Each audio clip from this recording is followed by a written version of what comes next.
He's here with all of us tonight to tell it, because we know just how important stories are. In his memoir, Young Man in a Hurry, he details our moral obligation as leaders to understand the urgency of the times that we are in. We cannot succumb to the politics of waiting for the right moment, when today circumstances deserve our immediate action and our immediate attention. As MLK Jr. once said, it is always the right time to do what is right.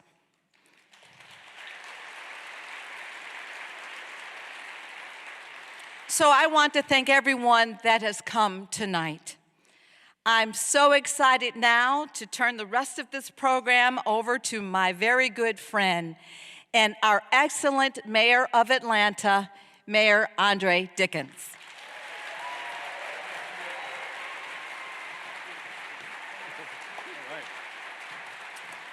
All right, Atlanta, give it up for our great Congresswoman McBath.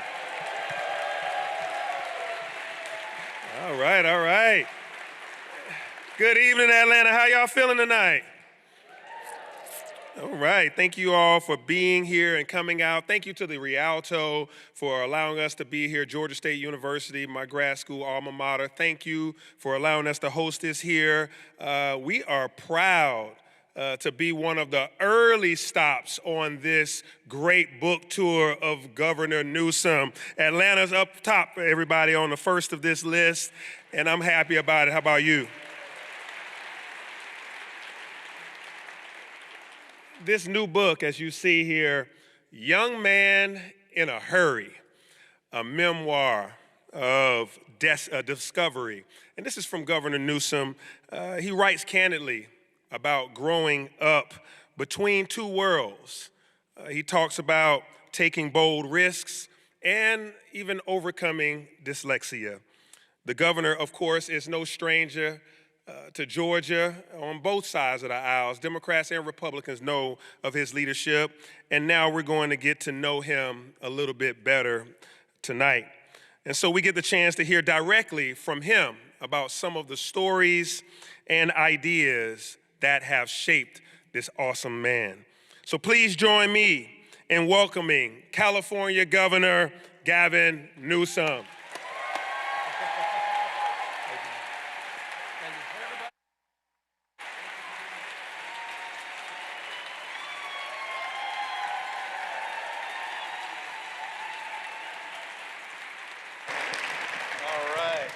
All right. How you feeling, man? You're in Atlanta. We brought out the chilly weather today. I don't know why it's so windy. Bringing me home to San Francisco. By the way, how the hell did you get 85.6% re-election? Hey, they love me here. I'm all intimidated. I've never heard of this. That's what we did. I told him, I said, that's about what Putin got in his last election. No comparisons to Putin around like, here. The bright lights are on you. I'm waiting for your book. That's right. Hey, one day. But I'm excited that we're here to discuss your book and talk about your legacy and the things that you've done. Atlanta loves you. Atlanta likes this man right here. We love Governor Newsom.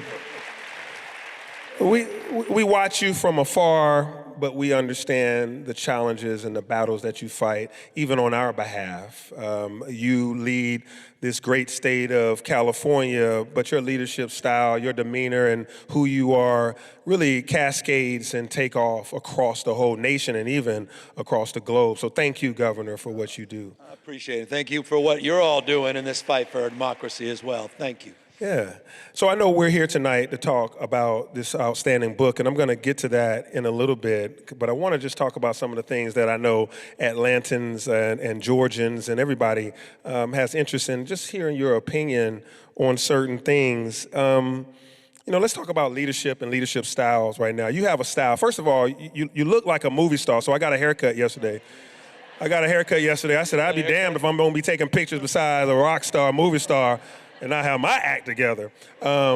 but but leadership styles and leadership. How do leaders use their power, and how do we see character being played out in leadership styles? Well, I love that question, and I really thank you, Congresswoman, for your introduction. And you sort of marked a consciousness when you quoted Martin Luther King. I had the privilege today, and indeed a privilege, and you have it more often than folks like me, but to meet with Ambassador Young.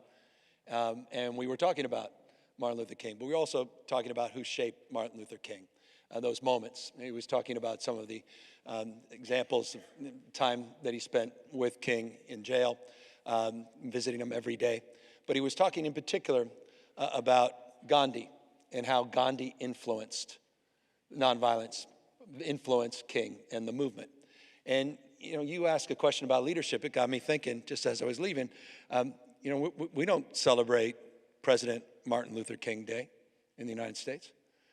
There's never been a celebration for Prime Minister Gandhi. And it makes you think about leadership perhaps a little differently, that you don't have to be something to do something, that it's not just about formal authority, leadership's about moral authority. King and Gandhi had it in abundance. That's right. Trump has none of it. None of it. So I think leadership can be found anywhere. Leadership is defined by the steel of the folks in Minneapolis, Minnesota. They didn't give in to the cynicism, the fear, and the anxiety. They were the antidote to the cynicism, fear, and anxiety. They took the words quite literally of Justice Brandeis, who said, in a democracy, the most important office with respect and love is not governor, mayor, or president. The most important office is office of citizen. Active, not inert citizenship. You have agency. You can shape the future. And that, I think, is the power of this moment. And you're seeing it all across the country. You're seeing it in the No Kings rallies. You're seeing it with your friends and neighbors showing up. I'm seeing it here tonight. You don't need to be here on a windy, cold night on a Sunday. The fact that you're here enlivens the senses, distills a sense of well-being. Everyone here, by definition, is a leader.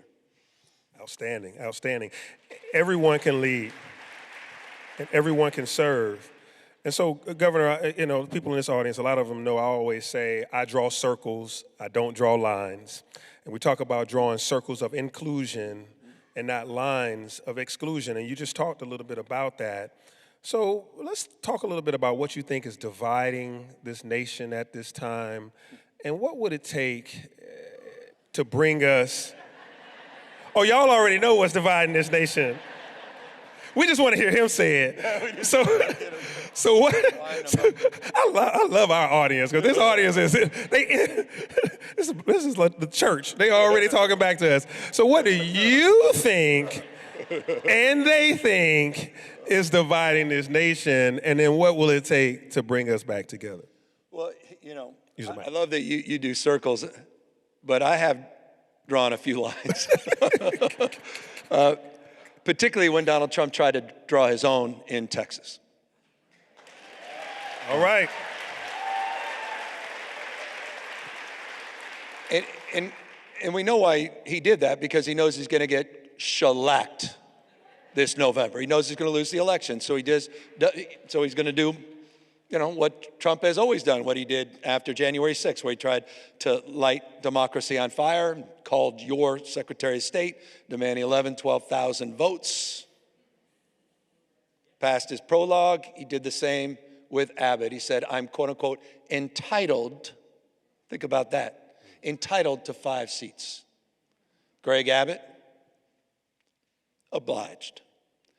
What Trump didn't expect was what people did all across this country. Instead of reacting with, hand-wringing, instead of reacting by, maybe writing an op-ed and getting into the, New York Times. Op-eds, boy, woo! Yeah, game changer. Fire! We fought fire with fire. We punched back. And we drew our own lines in the state of California with Proposition 50. And And I think it goes to the moment, and I'm very grateful again for the Congresswoman's comments. You know, I hope we're waking up to what's going on right now. You get it. Fulton County gets it. You are on the front lines of these lines that have been crossed over and over and over and over and over again. You know, we thought Trump 2.0 would be bad. I mean, I said, we predicted last January, we said this is a guy who wants to put America in reverse. He wants to bring us back to a pre-1960s world. At the time, we were talking, understandably, around women's rights.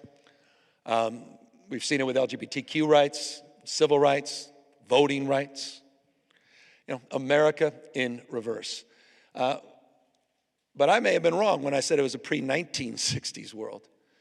Some days it feels like a pre-1860s world, where we're censoring historical facts, rewriting history. We're not that far away from, state there in Florida, where quite literally they were rewriting history. The governor there took his history books in the Anti-Woke Act and took out the race of Rosa Parks. Wow. Says, what does that have to do with civil rights movement? What did it have to do with her movement? That happened, by the way. The draft came out. It was only because people stood up that did not become a model curriculum for not just folks in Florida, but across the rest of the United States. That's how close we are. Every single day, these lines are being crossed. And that's why we have to meet this moment head on. And so for me, the approach was shifted rather dramatically. Yeah. And it didn't just shift in the context of what happened with Greg Abbott and the effort to rig the election before a single vote was cast this November with the redistricting there. It really happened in June of last year, and if I may. Yeah. Because it's a reminder of what we've been experiencing all across the country. It happened in my state first, like a lot of things are happening in your city and state first. I got a call from Donald Trump, 17-minute phone call, where he purportedly was going to call me about some issues down in Los Angeles. There was some concern around ICE and how the community reacted. Instead of talking about any of that, he wanted to talk to me about how proud he was of his new nickname for me, New Scum. And I said, well, that's amazing. Literally gets on the phone, it's 1:30 in the morning his time, and he says, what do you think of my nickname for you, New Scum? He goes, it's pretty original, right? I said, sir, it's actually not original. It's on page 46 in my book.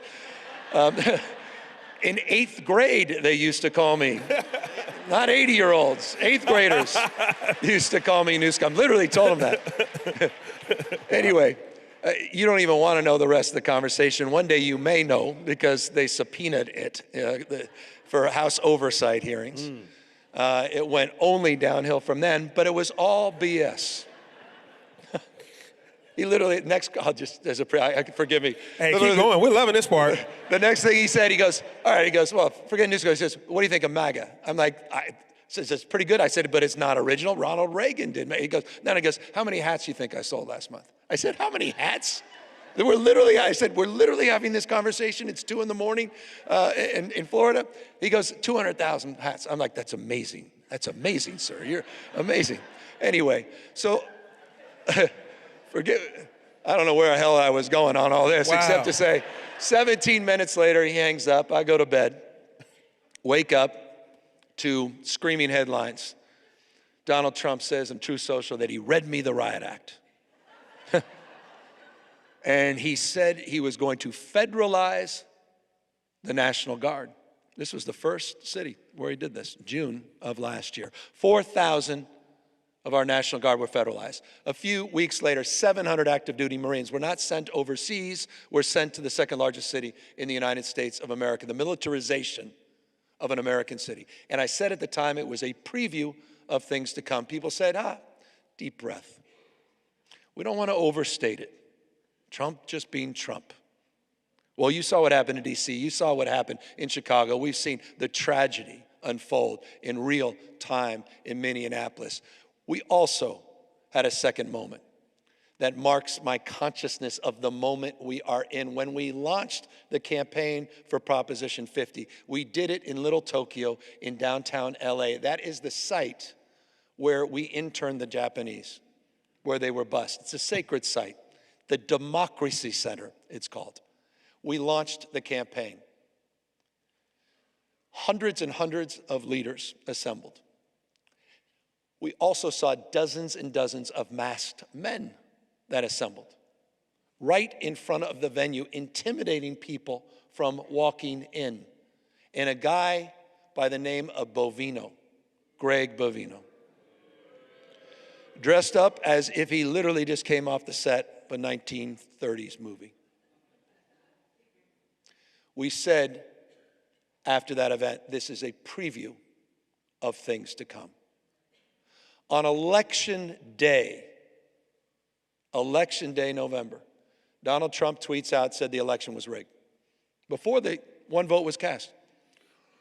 That same morning, Bovino sent his BORTAC teams. These are the Border Patrol tactical units, the folks that are dressed up, as military with the Apache helicopters. And they assembled first thing in the morning before the polls opened, right there in Dodger Stadium, so everybody could see, including all our diverse communities, to chill free expression, to chill the vote. That is a preview, I assure you, of things to come all across the United States of America this November. This guy is not screwing around, and nor can we at this moment. Wow.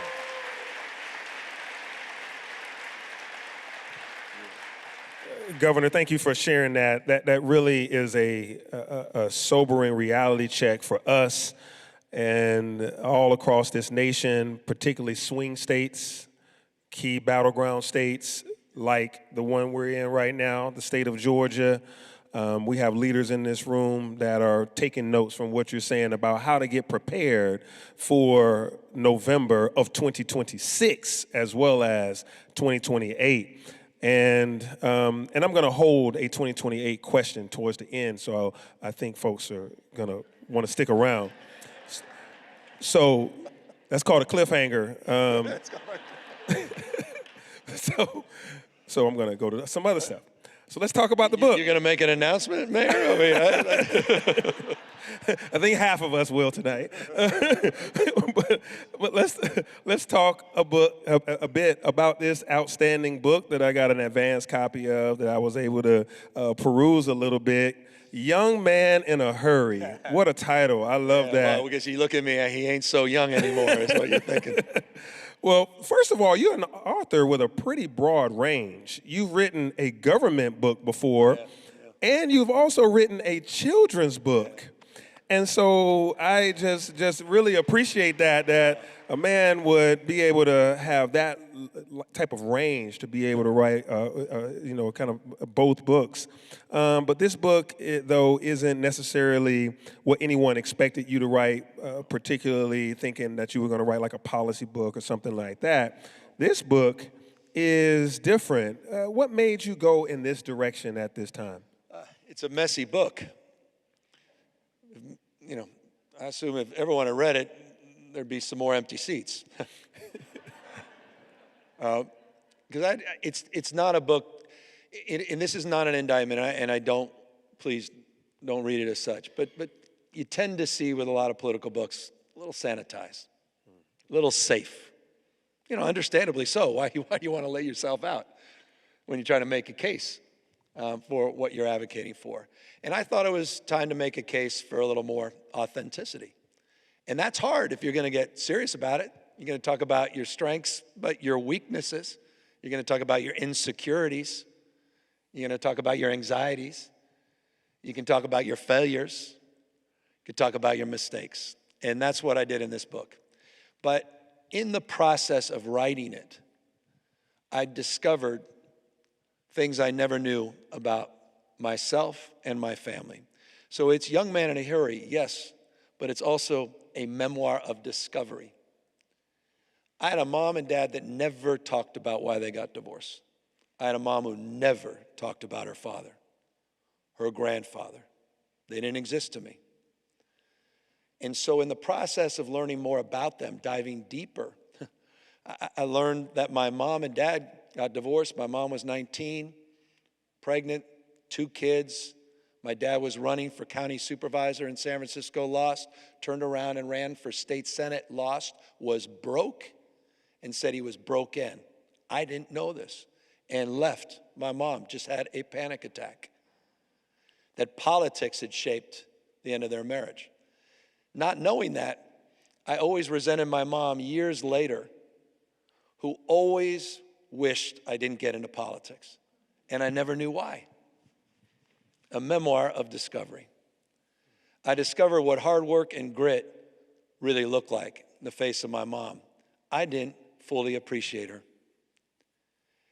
I never had a chance to thank her. She died 20 years ago. And the lens was all me. I'm her son. Me. And I never knew what she was struggling with. 4 jobs. I literally list all the jobs. Development director for aid to adoption of special kids with developmental disabilities. Ramona's restaurant, that's how I got in the restaurant business. She was a waitress there forever. She was a paralegal. She just hustled. She made ends meet. We always had roommates, people that just showed up because she lived in the living room and took her bedroom because we had to rent it out to make ends meet. I didn't understand the why of all this. Hard work, grit, determination. And we talk about that duality, and you referenced it briefly. My father, wonderful man, came deeply back in my life. I don't want to paint a negative picture of him. Came deeply back in my life the older I got.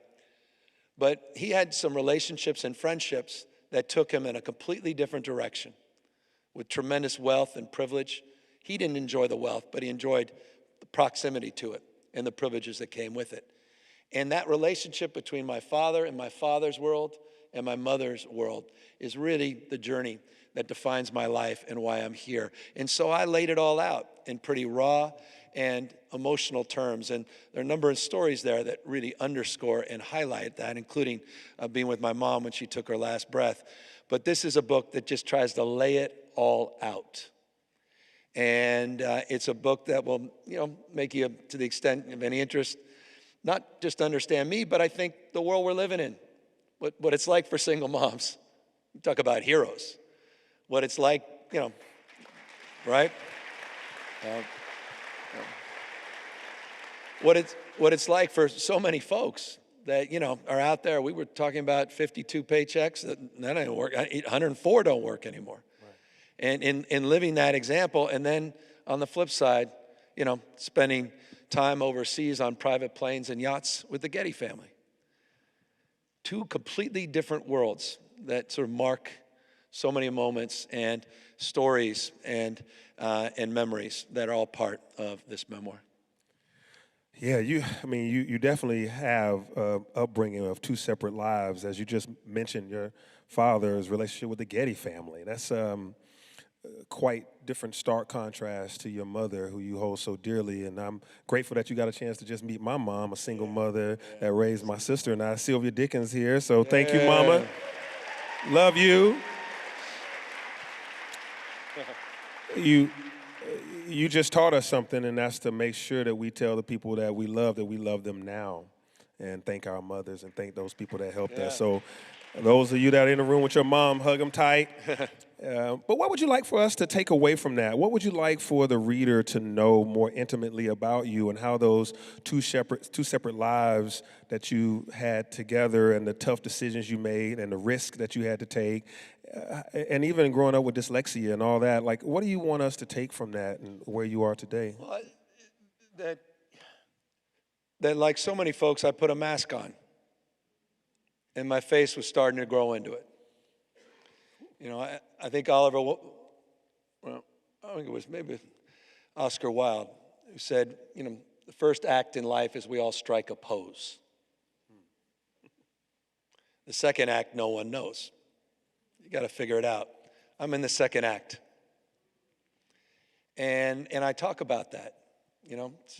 I was trying to be someone I was not. It wasn't that I was inauthentic. I wasn't who I am. I sweaty hands, nervous, just trying to put on a facade. And I walked through that journey and what that gave me, the opportunities and privilege, but what it also took away. and who I was becoming. And my mom saw that. She saw those cracks in that mask, and she challenged me. And so it's a story about resilience, redemption. It's a story about humility and grace. I think it's a very human story. I'm not trying to be someone I'm not. I can't do that anymore. I tried that for a long time, and I wasn't happy. I say to kids all the time, learn from, don't follow others. Your expression's unique, nobody else has it. And I've really just, the way we're doing, some of you may have seen some of my social media.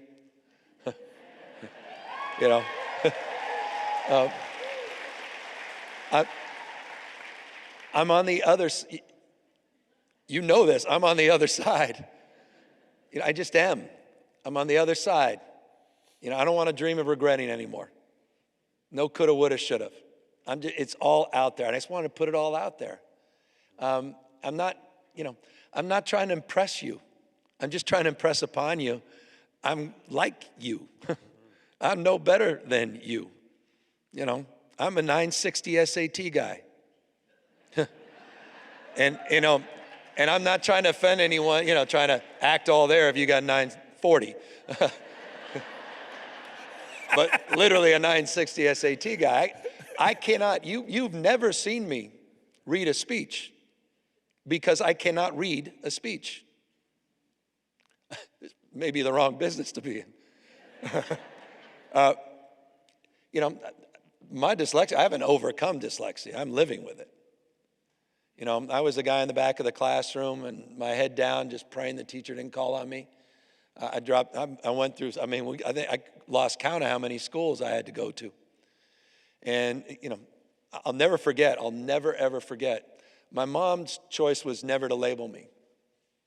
She just had to struggle with me. And I walked in, I'll never forget this. It was probably 8th or 9th grade, walking home, got home early. My mom was always working, so, I'm cooking, literally lived on Stouffer's lasagna, macaroni and cheese. I got finished, 2 pots of macaroni and cheese and got bored. And I went upstairs, and there was a file cabinet open, and it said Gavin. In fact, she had a weird name, Gavinsky. That was like my nickname. And I opened it up, and it was all of these reports from the doctors. And I never realized I was going after school 3 days a week. I didn't know what for. And it was all around, it was the lisp and the reading, the B's and the R's were backwards, spelling which, W-I-C-H, the whole, and I'm like, what is this? And that's when I learned I had, quote unquote, dyslexia. My mom was furious because she didn't want that to limit me. She didn't want that to be an excuse. But it was freeing because I never understood why it was so easy for my sister and why I was struggling. But I also never, and this is the long-winded point, I also never knew how much she was struggling trying to raise me. And you talk about that children's book. I wrote a children's book for kids with dyslexia because I was reading every night to my kids picture books, and I realized that 2 of them have dyslexia. And I don't know what was worse, for them or for me. And I immediately thought of my mom. And I never, ever saw her struggles through that lens. And so I wrote a book. And by the way, this book, it's an ode to my mom. It's a composite of my mom. There's a letter in the back of the book to my mom. The school, the number of the school, the door is the day of her death. And it's really a composite love letter for all that she did to get me through this. And so I'm here because of that grit. I'm here because of that resilience. And I imagine it's a story for many of you that we share. And I'm also here because of dyslexia. What a gift. What a gift it is to not have to read a script, but to be able to read a room. All right. Wow. That leads me to several places. One is the desire to write this and to be that vulnerable right now, to be humble, to have to show some of your vulnerabilities, some of your challenges. You know, right now on social media, it's superheroes and villains, right? And it's all how outstanding somebody is or how terrible somebody is. Yeah. But you're showing vulnerability, your human side, and actually inspiring millions of people that either they can go through something or overcome something, but they matter. And so that vulnerability is absolutely refreshing right now, that you're not perfect in some kind of, you didn't fall out of the sky, plop down as governor, come off a governor tree. Governors. Like they just plucked you off a governor tree, perfect. That's one side to it. And the other side to it is how you were parented. I want to know how that teaches you how to parent now as 4 kids of your own. So, you know, you've witnessed outstanding parenting by your mother and that delicate way she helped nurture you. How does that translate to how you parent? Well, you know, it's interesting. When you're very young and you don't have a dad around, you don't really know what it's like to have a dad around. So you don't necessarily know what you're missing. So I just, you know, I had a connection to one parent, and just that was the parenting modeling for me. And that's pretty ominous when you get married and your wife says, all right, what kind of dad are you going to be? Are you going to follow in the footsteps of your father?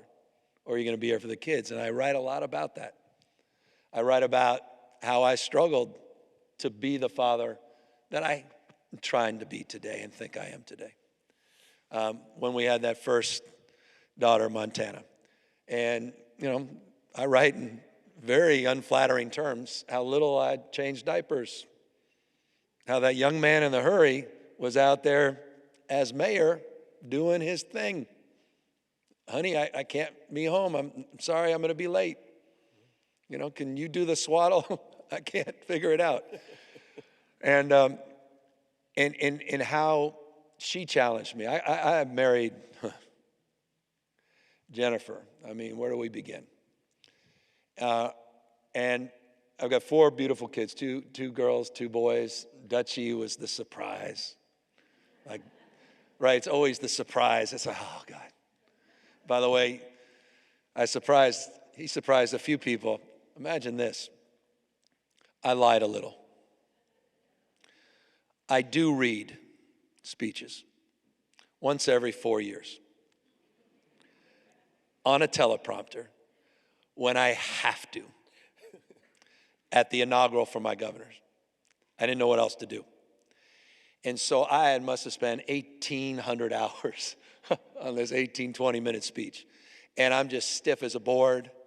People are bored, as you know, you can imagine everyone's on their cell phones. And my little 2-year-old is in the front with his pacifier and his blanket, Dutchie, and he just darts right up to the stage. And you can Google this right now.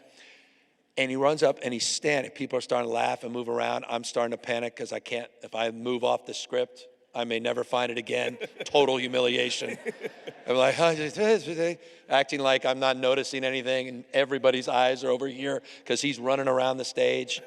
And then he eventually runs right to my leg. My wife is trying to grab him, and then she panics because everyone's looking at her, and she just sort of stands there, and he runs right to me.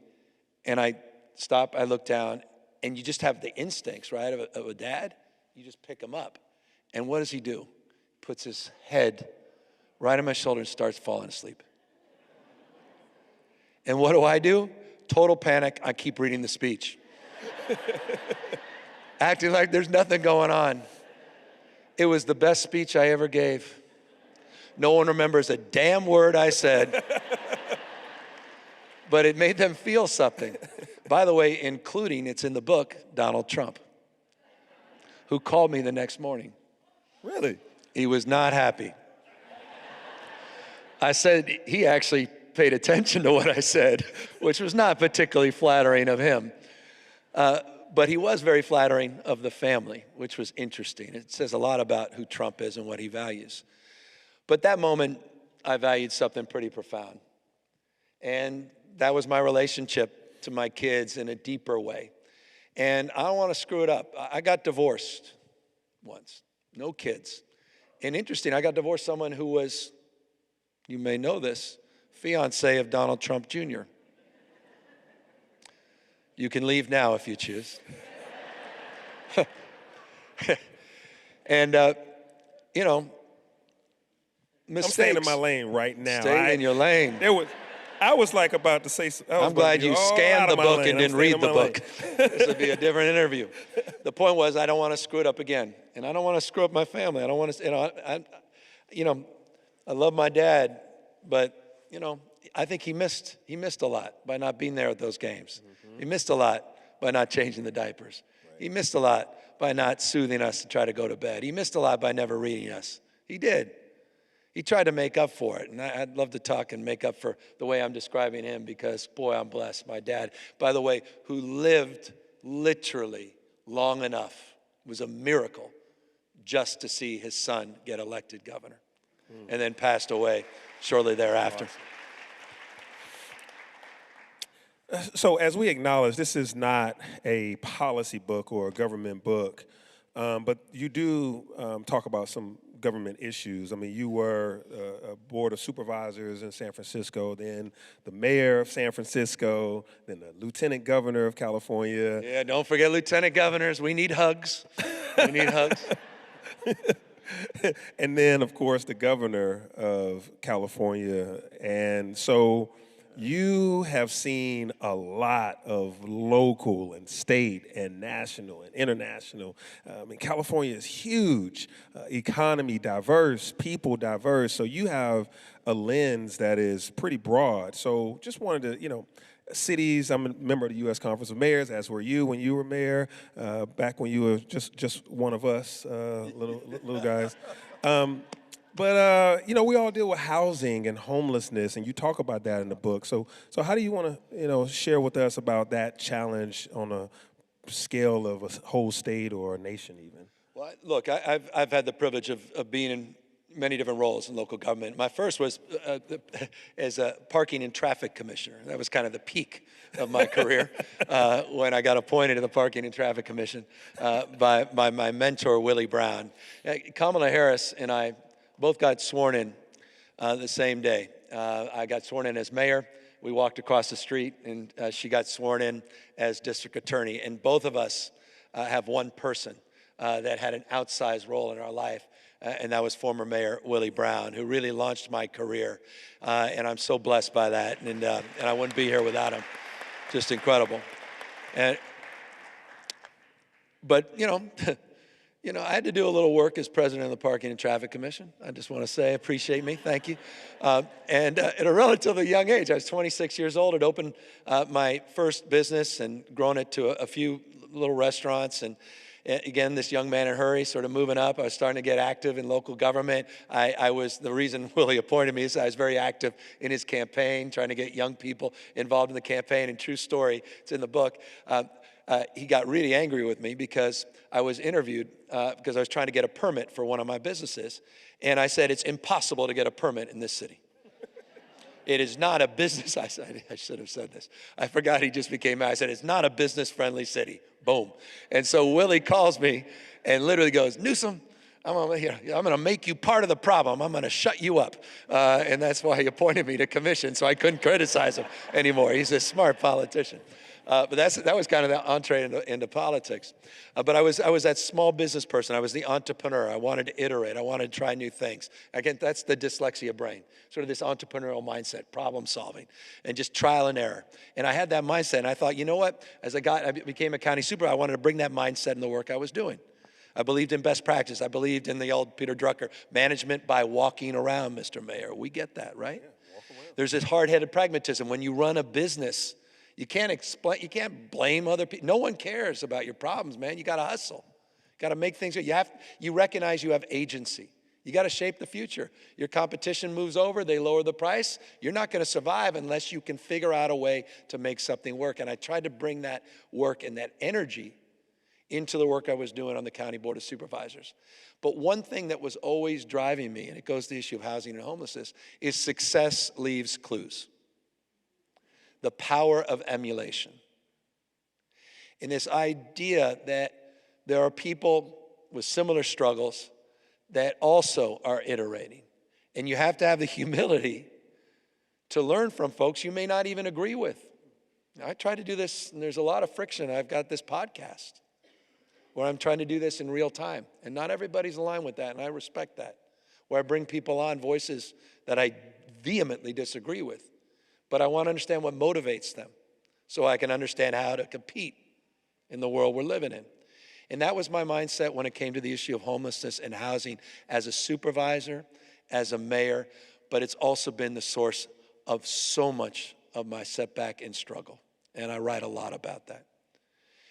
When I got into San Francisco City Hall, I ran on a homelessness platform. And I ran on a policy called Care Not Cash, which was wildly controversial. In the first year, we saw the street population drop 44%. True story. Got over 12,000 people off the street, but I was telling the mayor, we started with a census count of 6,000, got 12,000 off the street into housing, and ended with about 6,000. And the nature of that, the frustration that you had as taxpayers saying, hold on, you haven't solved the problem. You're just managing the problem. I said about myself in one speech, I was very self-critical. I did the State of Homeless speech every year, not just the State of the City speech, because I was so committed to it. I said, I own this, and I own the responsibility. I said, at times I feel like I'm failing more efficiently. And so when I ran for governor, I made the point no governor in California had focused on the issue of housing and homelessness, and that cities and counties needed the support. And I believe that to be the case in most states across the United States. The housing crisis, the original sin in California, that's come to every state in America. The homeless crisis, that was a coastal crisis, is coming to every town in America.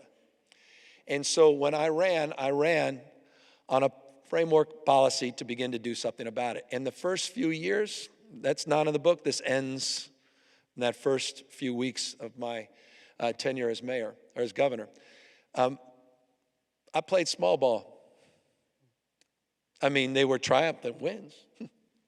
Historic housing prices. But not much was changing, not much was moving. And I realized that I needed to do more and better. And I think this is, Democrats, we need to wake up for this. We need a liberalism that builds. We need to deliver results, and we need to take ownership and accountability for that. And these are the two stubborn issues. These are the issues. I'm really proud. Last year, and Mayor, I'm not advising you do this, but I had it, and I said, look, I'd done 42 CEQA reform bills, which is our environmental bills, and we did a lot of things and a lot of good progress. Had a housing accountability unit, was suing cities, holding them accountable, talking about localism being determinative. Cities and mayors needed to do their job. NIMBYism, we need to move away. Red tape, all this stuff was good. But we had the holy grail that no one wanted to touch because we never had some fundamental legislation that would break through. And the only way I could imagine getting it done is if I attached it to the budget, which I did last year. And I threatened to veto the budget. And I had enough political capital last year that we actually got it done. Even our worst critic, interestingly, Ezra Klein, my friend, acknowledged some of these being some of the most historic housing reforms in the United States. We finally got that done last year. But it's just, again, it just constantly struggled. And Mayor, you may appreciate this. For the first time in decades, California saw almost 9%, almost double-digit decline in homelessness. For the first time in decades, finally, we're turning the corner on that issue. It is a stubborn issue. 18.13% it went up nationwide in 2024. Every major city, we saw those numbers come up. And it's a byproduct of the failure. It's the byproduct of an economy that's broken. I say this all the time when we talk about democracy. You know, we've got to democratize our economy to save our democracy. And that's fundamental to this moment as well. It's fundamental in understanding Trump and this moment reflects on why you want crowds where, you know, those crowds that show up for Bernie understands this. You know, 10% of people owning 2/3 the wealth in this country, a 30-year-old that's doing worse than his parents for the first time in American history. That's happened on our watch. Society becomes how we behave. For things to change, we need to change.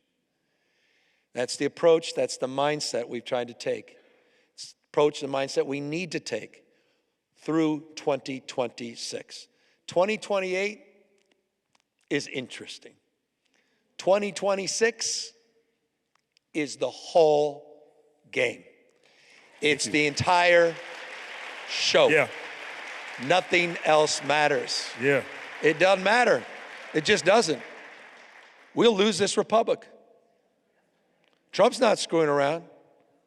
I was kind of screwing around with you a little bit on Putin. But Trump believes in competitive authoritarianism. So does Putin. Putin got 87.3% of the vote. By the way, look it up, it's true. They love elections. They just wire the elections. That's exactly what Trump will do unless we take back the House of Representatives. He is not screwing around. Y'all hear what we got to do? Y'all hear what we got to do, right? Yeah. Well, Governor, thanks for sharing about housing and homelessness. I mean, it's one of the toughest issues. It's nonlinear. You end up having individuals that come in that are experiencing homelessness, and you help them get housed, and you know, and then they may go back to being homeless for one reason or another, whether addictions, whether mental health challenges, whether dealing with domestic violence or any other thing, or they just have more. They have more month than money, is what we were talking about. Yeah. You know, and the economy challenges that. And it's nonlinear, and it is a challenge. As you started with 6,000 unhoused individuals, you did all this work, got 12,000 people housed, but then at the end of the day, after so many years, the count comes back to 6,000. People coming in, people falling out, people falling behind. You know, it's interesting. The only linear thing, if I may, on this goes back to the guy whose office I walk into every day at work, Ronald Reagan. You know, it's interesting. The movement for deinstitutionalization has so much of its origin in my state. And it's interesting, the state of mind on deinstitutionalization was not just through a partisan lens, it was a bipartisan lens, where people wanted to shut down some of these large facilities for different reasons. And that notion that you shouldn't be coerced into treatment for just having a behavioral health issue and be locked away. So there was a social justice component as well as a trickle-down component, a cost savings component. But it's really interesting. I didn't know this. I was learning my own history. It's not in the book, but it's in the history of the work I'm doing as governor. When Ronald Reagan was governor, we had a peak of 37,000 locked beds in the state of California for a population that's half as large as it is today. Today, we have 5,000 beds. There was a promise and promotion for community-based care. That was advanced in the late 50s, 60s, and 70s, all across the United States. When Reagan became president, he accelerated that at a national level. That's the original sin when it comes to the issue of those that are self-medicating with drug or alcohol addictions, those with bipolar disorder, schizophrenia, and paranoia, those that are out in the streets and sidewalks. And that is something we can address. We just did the most significant, and I'm not overstating this, mental health reforms in U.S. history last year. $6.38 billion bond to make up for the lack of housing, and a reform of our Mental Health Services Act with a millionaire's tax attached to it that allows us to invest over $1 billion a year and for the first time connect substance abuse and behavioral health to housing and lock that in for prevention and lock in a constant flow of resources to start to address this issue. Great. That's outstanding. That's going to make a huge difference in the unhoused population. And thank you for your care about that and your honesty of the challenges that we all see it, we all face it, and we're dealing with it across the nation. And, I'm excited about how you're dealing with things. I'm a mayor. You were a mayor. You got any tips for me? Mr. 85%, I got no tips, man. He hasn't even brought up my recall effort. I mean, I'm the last guy to offer advice. I need advice. And by the way, it's interesting, Mayor, because you touch on, I mentioned localism's determinative. It's an old Bobby Kennedy phrase, which I love. I love Bobby Kennedy. I'm a Sarge Shriver Democrat. I love everything, the vernacular of the 60s, solving for ignorance and poverty and disease. There's a spirit. We talk about legislation. You understand this. You can't legislate spirit. You can't legislate pride. Right. I felt like in the 60s we were on a journey together. For all the triumph and travails of the 60s, and oh my gosh, were there travails. There was a spirit, particularly Shrivers, started VISTA, Legal Aid to the Poor, started Special Olympics, Peace Corps. These were the repair. This was Isaiah back, these were, repairers of the breach. Talk about how we come back together and knit back the fabric of community. I'm so proud. We have we now have the largest volunteer corps in America, twice as large as the Peace Corps in my state. We do something called College Corps as one component. There's a three-legged stool. One of them is $10,000 grants, but you got to give us 450 hours of work. And we had over 10,000 people sign up immediately. All backgrounds, all walks of life, Republican, no one cared. And all in the service of the common good. Shared experiences. Repairers of the breach. That old saw, no one stands taller when he or she bends down on one knee to lift someone else up. And that notion of service, so much tied to the 60s, so much tied to my father's advocacy and who he was. He was a judge on the California Court of Appeals. He was an activist judge. Social justice, racial justice, economic justice. He introduced me to Shriver. He introduced me to Bobby Kennedy because he has a photo of himself with Bobby Kennedy. That is the photo, if there was a fire in the house, that I would risk everything to get. And so I'm deeply connected to that. And deeply connected this notion of localism. But when they tried to recall me, when the RNC, Trump, the entire Fox network, if you don't believe me, turn on Jesse Waters right now and Sean Hannity, my friends over there. Newt Gingrich was out there advocating for the recall. The great Mike Huckabee. And I realized I was wrong. The whole romantic notion, all politics is local, that old mayoral mindset flipped the script for me. This was all politics has become nationalized and weaponized.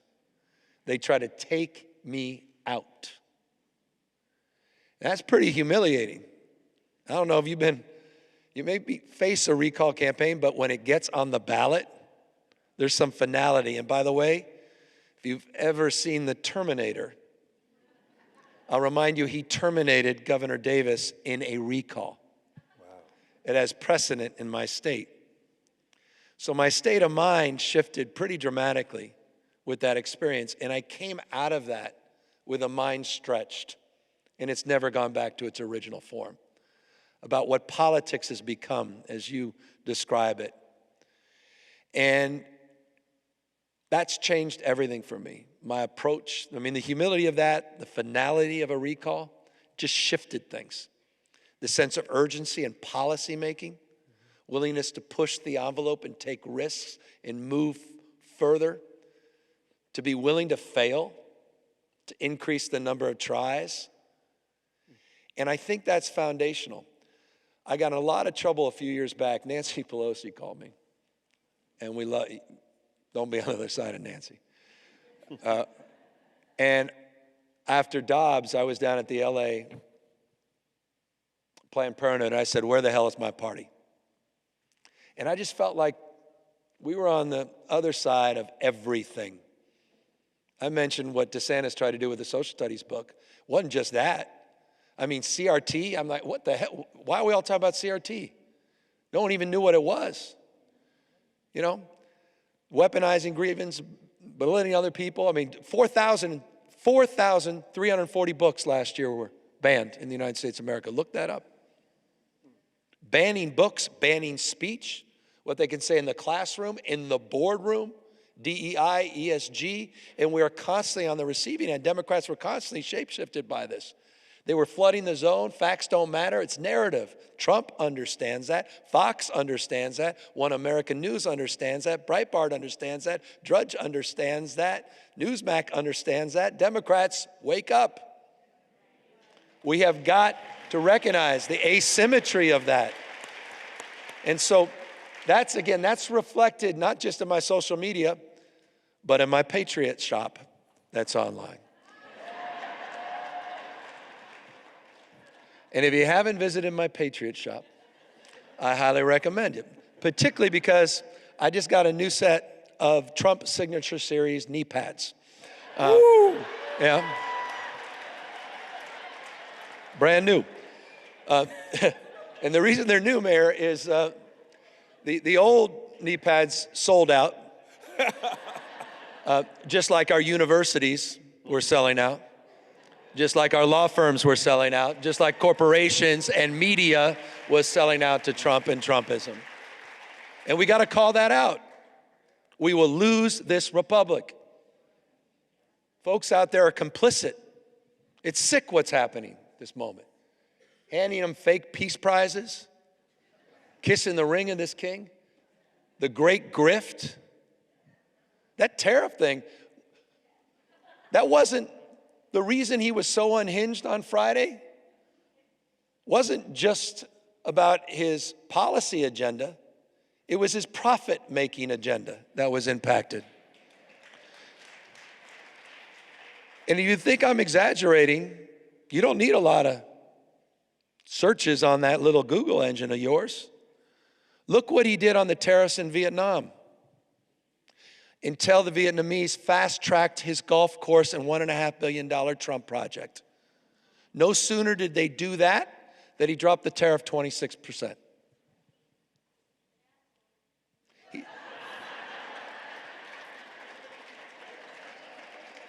We've never experienced anything like this in our lifetime. It's no longer free enterprise. I mean, I remember Reagan talking about free enterprise is a healthy horse pulling a sturdy wagon, not a cow that needs to be milked. It's state and crony capitalism right now.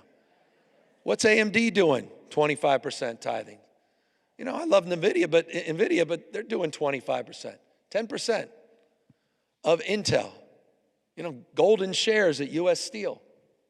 That's happening in real time. You've got to kiss the ring. You saw what Trump did yesterday, saying Susan Rice needs to be fired, Netflix, or you're not going to get the deal to buy Warner Brothers.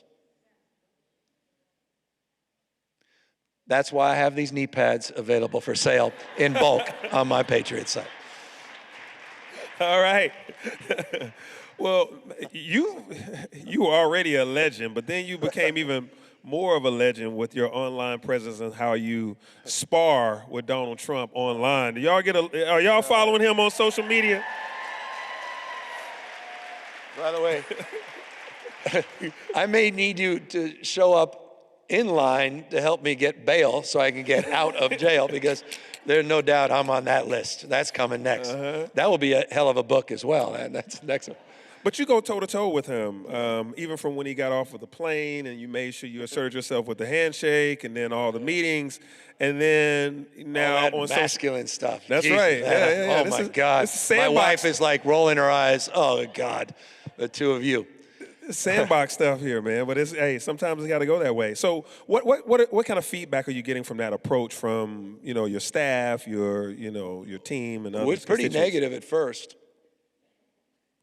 I mean, I don't know. You ever watch The Five? And you don't have to.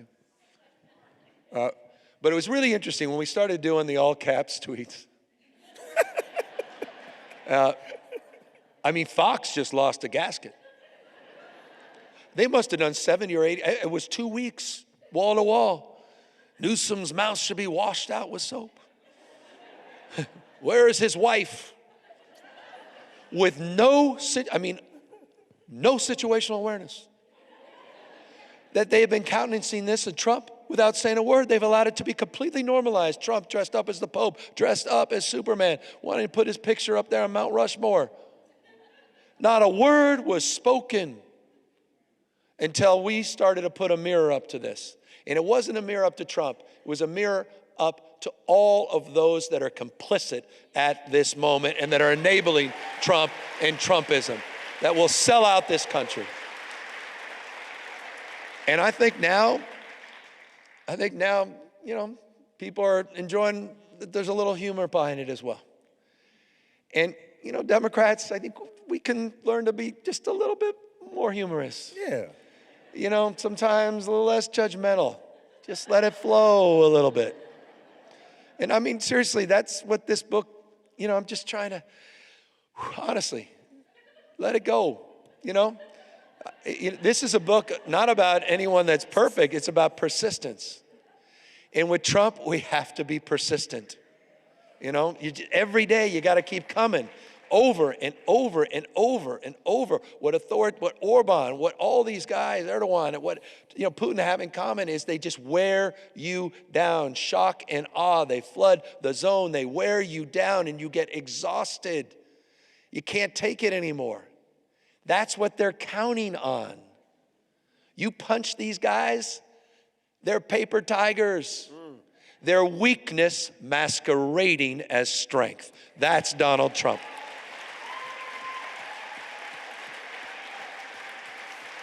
I believe it. I appreciate that. It's true. Breaking things is not strength. Tearing things down, that's not strength. That Rayburn building, I don't know if anyone, Sam Rayburn had a great quote. He said, any, forgive the language, jackass can tear down a barn, but it takes a skilled carpenter to build one. Tearing things down is not strength. Trump is not a builder. He's a jackass.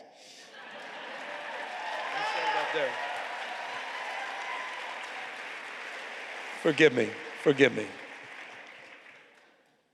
What else you want to call him if you... I don't know. You don't know. I don't know. So, go ahead, keep going, yeah. I also get this. I get how exhausting all this is. I'm exhausted by it as well. I am. I mean, it's fight and flight. All of us. I mean, the level of anxiety and fear we have, you see that reflected in, how do you feel your kid's future going to be, your future? It's dismal. I mean, people are, this is about the dream. One of the things I love about my state is I get to brag about this. It's part of the inheritance of the state. There's the American dream, and then there's only one other state that attaches itself to the dream. And it's California dream. I'm proud of that. But the dream's about social mobility. It's about believing, It's about manifesting. And people are not believing that things are going to get better. And so we have to address that at the same time. Mm-hmm. And so I'm mindful, you asked how people receive this. Mm-hmm. I'm also mindful how I even view what we're putting out there. I was talking to President Obama, who's been unbelievable in supporting all of our efforts out in California. Been amazing, like next level. And I'll never, ever forget, I timidly reached out to him on our redistricting. Because remember, he was the guy who was out there at the end of his term advocating for independent redistricting. And, he's married, he married up with a rock star wife when, they go low, we go high. And I'm like, oh, Mr. President, hi. And he literally, as if he knew I was going to timidly ask the question, he goes, oh, forget this when we go low, we go high stuff. Let's punch this bully in the mouth. I'm all in on redistricting. Yeah. We got to step. I was like, oh, this is amazing. Amazing. But I'm like, but I really want to be Michelle Obama again. Because I do. Because my kids need that. You know, back to Isaiah, repairs of the breach. Because we have to live together and advance together across our differences. Divorce is not an option. We all want to be loved. We all need to be loved. I mean, that's really what this book's about. You know, I didn't know that. Young man in a hurry, trying to be something, you know, living my resume values, not my eulogy values. Wow. And so, you know, as we stand our ground, as we draw the line, we also have to draw the circle. And we have to prepare for that moment. And in so many ways, the obstacle, you know, is the way. What stands in the way becomes the way. The impediment to action becomes the action. Trump will define that as we navigate through him and eventually around him, where he's no longer the windshield, he's in our rearview mirror. All right.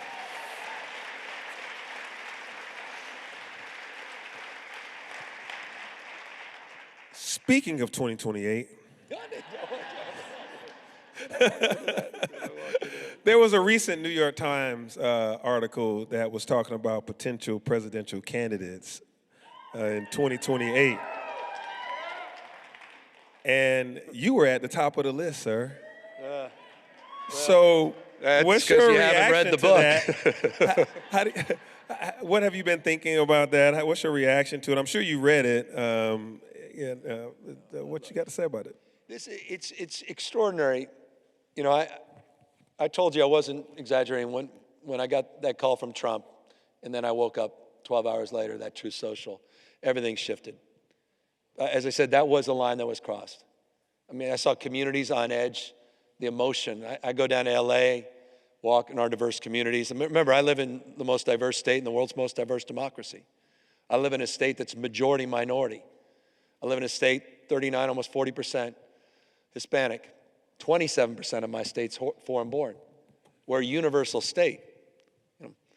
And the reason California is the fourth largest economy in the world, it's not complicated. We get first round draft choices around the rest of the world. It's part of the economic development strategy. People come to our state and they feel seen, included. They feel at home. So the energy and daring from newcomers. I mean, Ronald Reagan's last speech in the Oval Office, you know, talked about Lady Liberty's torch. Talked about the life force of newcomers. Only in America can you become an American, from wherever you are, from all around the world. And that's an extraordinary thing. And so that's the mindset that shapes so much of California, but it's the mindset that shaped how I shifted last June. And with it, interestingly, has come a little more attention. And you reflected that, and just some of these, you know, moment in time snap polls that have the form and substance of fog. Let's be real.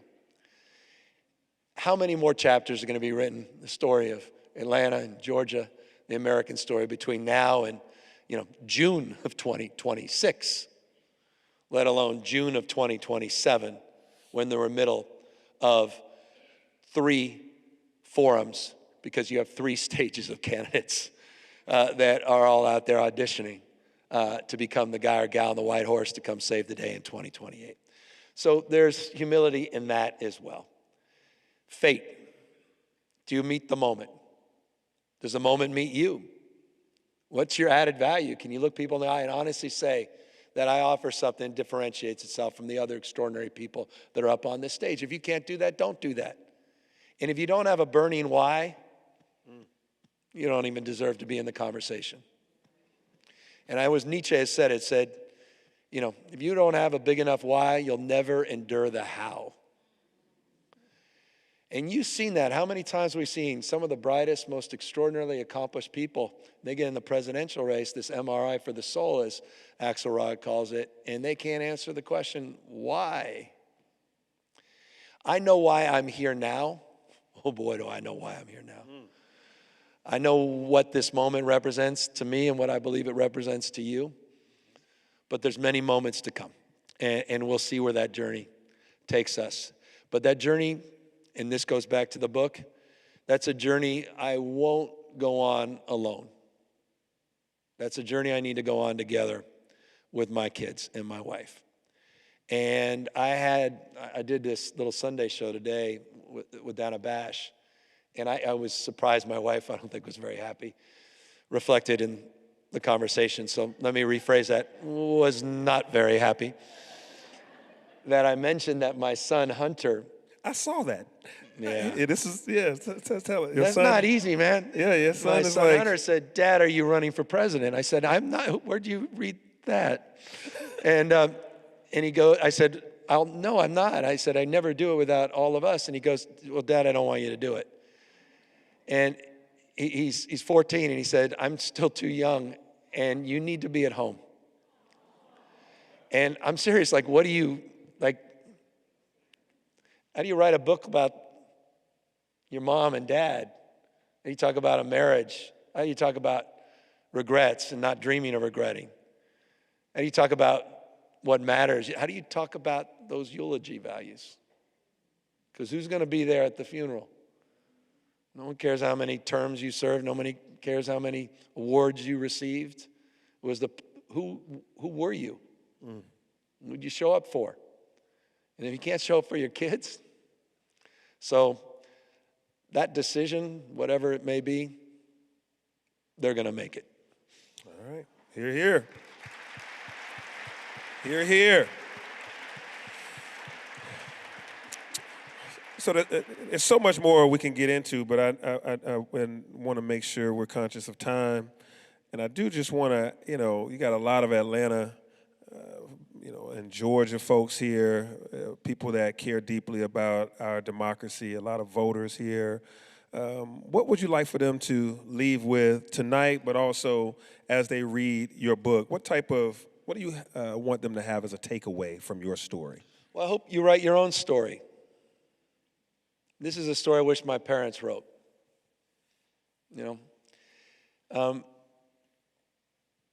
Your expression's unique. I made that point earlier. You've seen the world through your own set of eyes. Extraordinary gift that you can share with everybody. Your perspective, your insight. And I just think it's really important. If life is worth living, it's worth recording.